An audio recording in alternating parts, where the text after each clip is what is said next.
ಆನೆನ್ ಪಳಗ್ಸೋಕೆ ಅಂಕುಶ ಇರ್ಬೇಕು, ಹುಲಿ ನೋಡಿಯೋಕೆ ಕೂರಿನೇ ಕಟ್ಟಬೇಕು.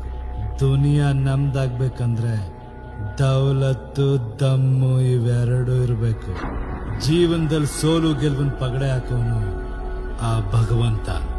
ಸಾವ್ ಬೆನ್ನಿಂದ ಇರುತ್ತೆ, ಕನಸು ಕಣ್ ಮುಂದೆ ಇರುತ್ತೆ. ಸೋತವನ್ ಸ್ಮಶಾನಕ್ಕೆ ಹೋಗ್ತಾನೆ, ಗೆದ್ದವನು ಇತಿಹಾಸ ಸೃಷ್ಟಿಸ್ತಾನೆ.